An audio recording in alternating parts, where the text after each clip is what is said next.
back to Elon After Hours. I am here right now with Coach Trisciani, the new head football coach of the Elon football team. It's an honor to have you here. Thanks so much for coming on. I really appreciate it. Thanks, Baylor. And, pleasure, man. So I'm going to dive right into it because I have so many questions for you. All right. What did the weekend of December 14th entail for you after Coach Trisciani resigned as head coach?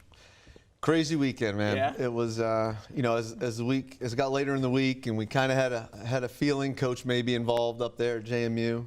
He kind of went dark a little bit, and so we're all wondering, and word ended up coming through. Okay, that's where he's at. He's got the job, and it was a bit gut wrenching, for everybody, for our kids, Absolutely, for the guys yeah. on our staff. Whenever a head coach departs a program, there's always uncertainty amongst the staff, amongst the kids. You don't know, are you going? Am I moving to Virginia? Am I staying here at Elon? Do I have a job? And 23 years of coaching, I've never not had a job. I've never been fired, knock on wood, So, there's that uncertainty that evening. And, Coach Blank, Dave Blank, our AD, he got our staff together and, kind of told us what was going on and what the plan was. In the search for the new coach and gave us an opportunity to speak with him if we had an interest. I had an interest. I wanted to lead this team. And then, set up a time for me to meet with him on Saturday. So I went home to my wife, Julie, said, babe, I don't know what's going to happen. I don't know if we're going to be moving to Virginia, but we've got an opportunity to stay here. I spent most of the night preparing for the meeting the next day. I've had a vision, of what I wanted to do as the head coach. So it's not like I was putting that vision together, but I had to put it on paper. And we met the next day with Dave Blank and Mike Ward and talked to them about our football program and my vision for our program. And that was probably the easiest interview I've ever had because talking about our guys, my vision for the program, it was just easy. It was smooth. It was great. I walked out of there. I felt great about it.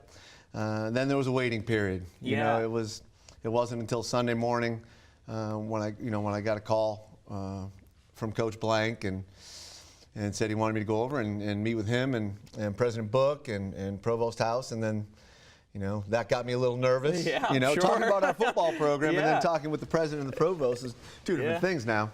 And so, went over to the house and sat on that couch and we were able to, kind of share my vision and all that. And things worked out for me. And, within 48 hours of not having a job and Coach Sig leaving, I was learning that I'd become the next head football coach here. It was pretty exciting, man. It was crazy. Absolutely. So now tell me, during that time of uncertainty, right, what were kind of some of the emotions going through your head? I mean, as you were saying, you're thinking you might have to move. I mean, what was your initial thought process, and like when you got home, they said to how did your wife react when he said, we might have to be moving to Virginia? Or it was terrible. Yeah, I'm sure. It was terrible.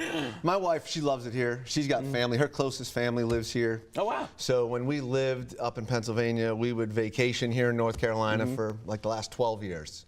So to move down here, close to her cousin and her pretty much her best friend and closest family member, it was great. So, my wife, Julie, does not want to leave here.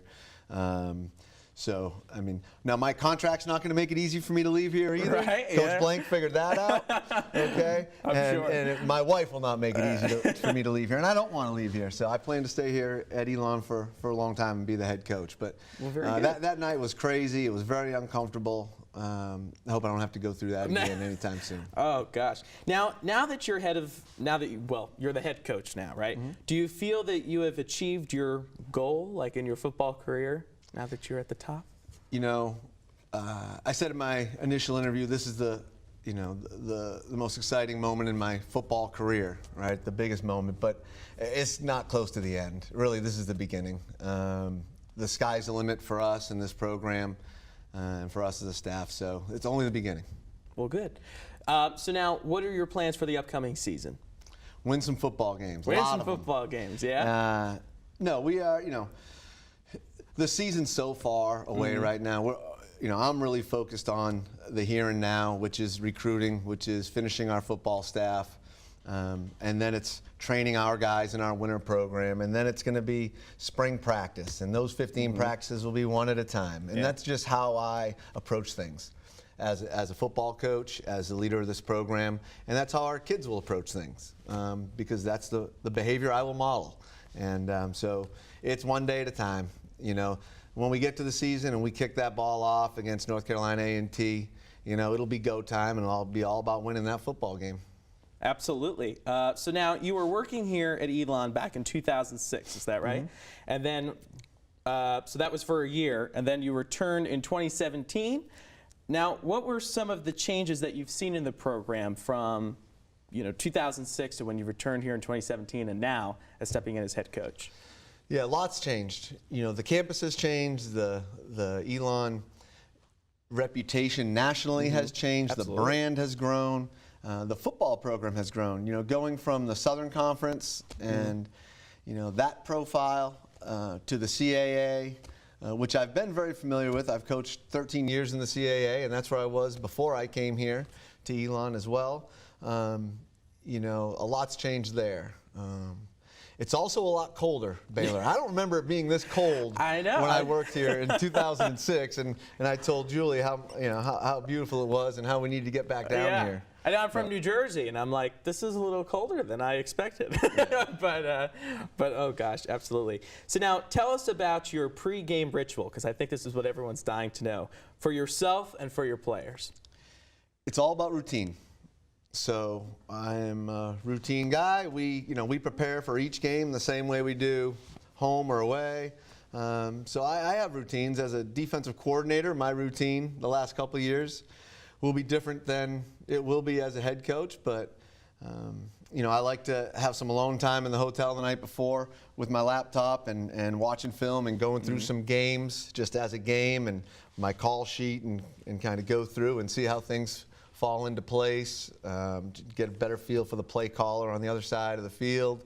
Now I'll be doing that on both sides of the ball, and not just from a defensive perspective. When it comes to game day in the morning, I'll have a routine. I'll typically wear the same socks. I've got all those. Yeah. But when it comes to game day, and going out there, I typically like to survey the scene and check out our opponents, see if there's any personnel changes, make sure all their guys that I'm expecting to be out there, healthy, dressed. Go through the kind of the pregame, handshake with the other coach, and he's like two dogs sniffing each other. Yeah. Pregame, getting a feel for them. Yeah. Now, what are those conversations like? They're usually pretty generic. Yeah. Hey, you guys are looking good. You got a good football team. You're real talented. Nice win last week, or tough. It's usually pretty generic.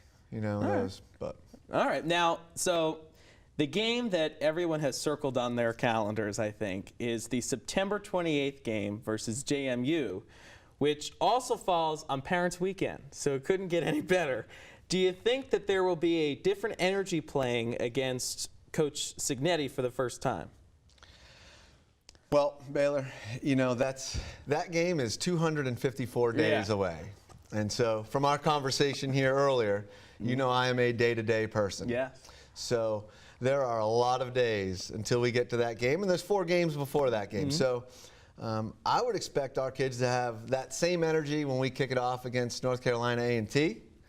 But when we do get around to JMU coming to town, I do have high expectations for the energy level of our kids, of the Elon fan base, the whole community, getting behind us.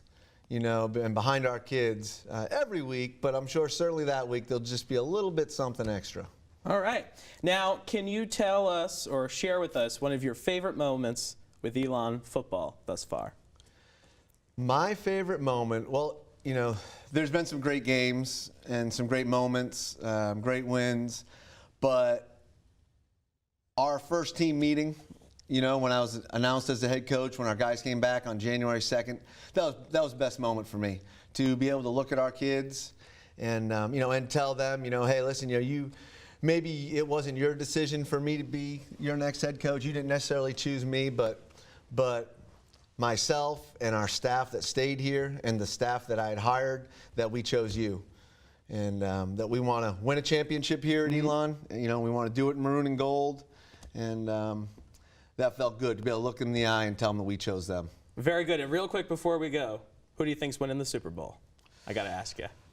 I gotta say, I'm a bit of a Rams fan. All right, Rams. You know, they've got some momentum. They can run the football, and that's coming from a guy that grew up in New Hampshire. And it's easy to be a Patriots fan, but go Rams. All right. Well, Tony Trisciani, thank you so much for coming on. I really appreciate it, Taylor. When we come back, Steven and I are going to be going through who we think is winning the Super Bowl. We're going to play some games. The football conversation doesn't end. More After Hours coming up. Stay with us.